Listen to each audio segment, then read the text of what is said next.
Hi friends, Sai Satcharitra 29వ అధ్యాయంలో ఇప్పుడు టెండూల్కర్ కుటుంబం గురించి చెప్పుకుందాం. బాంద్రాలో టెండూల్కర్ కుటుంబం ఉండేది. ఆ కుటుంబం వారందరూ బాబా యందు మిక్కిలి భక్తి కలిగి ఉండేవారు. సావిత్రిబాయి టెండూల్కర్ శ్రీ సాయినాథ భజనమాల అనే మరాఠీ గ్రంథాన్ని 800 అభంగాలు పదాలతో ప్రచురించెను. దానిలో సాయిలీలన్నీ వర్ణించబడి ఉన్నాయి. బాబా యందు శ్రద్ధాభక్తులు గలవారు దాన్ని తప్పక చదవాలి. వారి కుమారుడు బాబు టెండూల్కర్ వైద్య పరీక్ష కూర్చోవాలని రాత్రింబవళ్ళు కష్టపడి చదువుచున్నాడు. అతడు కొందరు జ్యోతిష్కులను సలహా చేశాడు. వారు అతని జాతకాన్ని చూసి ఈ సంవత్సరం గ్రహాలు అనుకూలంగా లేవని చెప్పారు. కనుక ఆ మరుసటి సంవత్సరం పరీక్ష కూర్చొని వాళ్ళని అట్లా చేసిన తప్పక ఉత్తీర్ణుడవుతాడని చెప్పారు. ఇది విని అతని మనస్సుకు విచారం, అశాంతి కలిగింది. కొన్ని దినాల తర్వాత అతని తల్లి షిరిడీకి పోయి బాబాను దర్శించింది. ఆమె బాబాకు అనేక విషయాలతో పాటు తన కొడుకు విచారగ్రస్తుడైన సంగతి కూడా చెప్పింది. ఇది విని బాబా ఆమెతో ఇలా అన్నారు: నా యందు నమ్మకం ఉంచి జాతకాలు, వాని ఫలితాలు, సాముద్రిక శాస్త్రజ్ఞుల పలుకులు ఒక పక్కకు తోసి తన పాఠాలు చదువుకోమని చెప్పు. శాంత మనస్సుతో పరీక్షకు వెళ్ళమను. అతడు ఈ సంవత్సరం తప్పక ఉత్తీర్ణుడవుతాడు. నా యందే నమ్మకం ఉంచమను, నిరుత్సాహం చెందవద్దు అని చెప్పారు. తల్లి ఇంటికి వచ్చి బాబా సందేశం కొడుకు వినిపించింది. అతడు శ్రద్ధగా చదివి పరీక్ష కూర్చున్నాడు.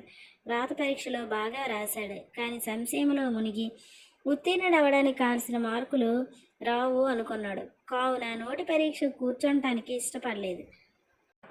కానీ పరీక్షకులు అతని వెంట పడ్డారు. వ్రాత పరీక్షలో ఉత్తీర్ణుడు అయ్యాడని, నోటి పరీక్షకి రావాలని పరీక్షాధికారి కబురు పెట్టాడు. ఇలా ధైర్యవచనం విని అతడు పరీక్ష కూర్చొని రెండింట్లో ఉత్తీర్ణుడయ్యాడు.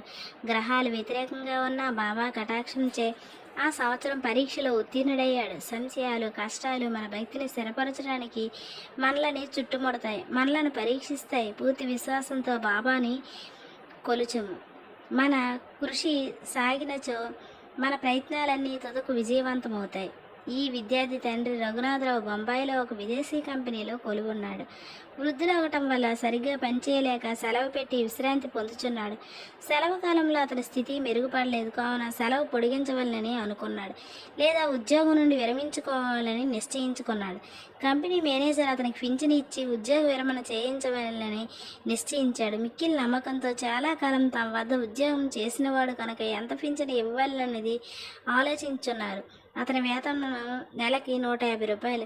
పింఛన్ అందులో సగం 75 రూపాయలు. కుటుంబం ఖర్చులకు సరిపోదు కాబట్టి ఈ విషయమై వారందరూ ఆతృతతో ఉన్నారు.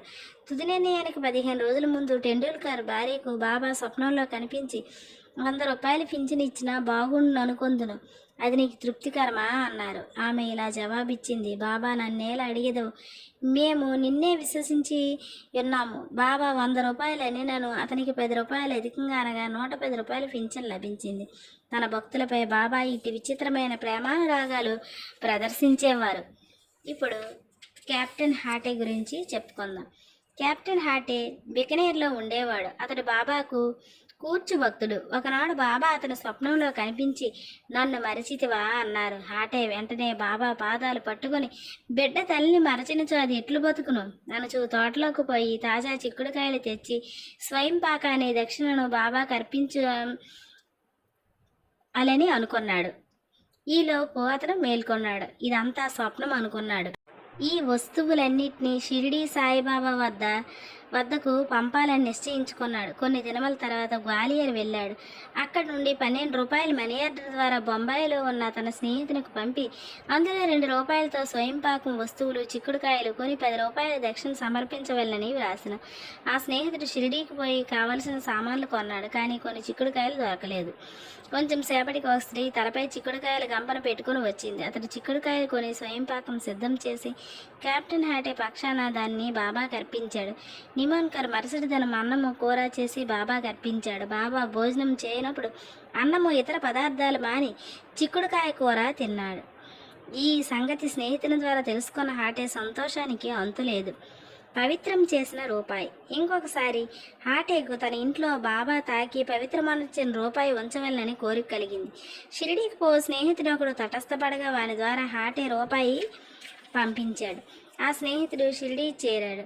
బాబాకి నమస్కరించిన పిదప తన గురుదక్షిణ వసంగాడు. బాబా దాన్ని జేబులో వేసుకున్నారు. తర్వాత ఆటయ్య ఇచ్చిన రూపాయిని ఇవ్వగా బాబా దాని వైపు బాగా చూసి తన కుడి చేతి బొట్టనవేలుతో పైకి ఎగరవేసి ఆడి ఆ స్నేహితులతో ఇట్లా అన్నారు, దీన్ని దాని యజమానికి ఊది ప్రసాదంతో కూడా ఇచ్చివేయి, నాకేమీ అక్కర్లేదని చెప్పు, శాంతంగా సంతోషంగా ఉండమను.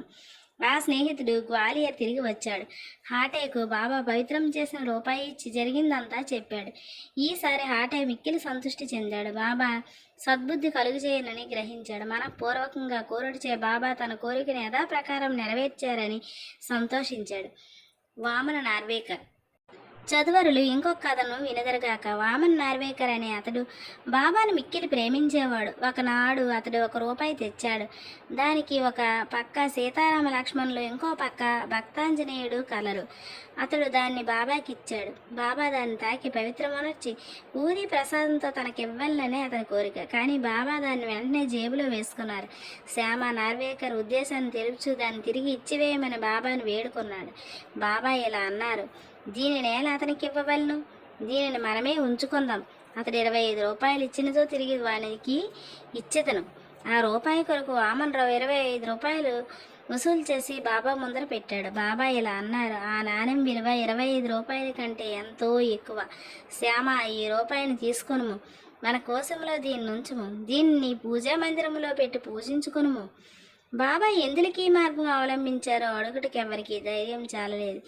ఎవరికి ఏది క్షేమమో బాబాకే తెలియను. 29వ అధ్యాయము సంపూర్ణము.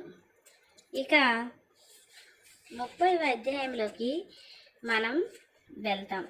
30వ అధ్యాయము వేరే వీడియోలో మనం తెలుసుకుందాం. ఎందుకంటే వీడియో ఇప్పటికే బాగా లెంగ్తీగా అయిపోయింది కనుక మీకు చూడటానికి విసుగు చెందుతారు కనుక నేను తర్వాత వీడియోలో ఈ విషయం గురించి 30వ అధ్యాయంలోని కథల గురించి మనం చెప్పుకుందాం. అయితే ఫ్రెండ్స్, నా వీడియో కనుక మీకు నచ్చినట్లయితే నా వీడియోని లైక్ చేయండి. మీ ఫ్రెండ్స్కి, ఫ్యామిలీ మెంబర్స్కి అందరికీ షేర్ చేయండి. మీ లైక్ నాకు ఎంతో ఎంకరేజ్మెంట్ని ఇస్తుంది. అలాగే ఎన్నో ఆధ్యాత్మిక విషయాల కోసం, అలాగే సాయికి సంబంధించిన విషయాల కోసం, లలితమ్మకు సంబంధించిన విషయాల కోసం, మరెన్నో పూజల కోసం, పరిహారాల కోసం, మరెన్నో ఆధ్యాత్మిక పరమైన డివోషనల్ విషయాల కోసం నా ఛానల్ని సబ్స్క్రైబ్ చేసుకోండి. Thank you friends. సర్వే జన సుఖినో భవంతు. Thank you friends. Keep watching. Bye bye.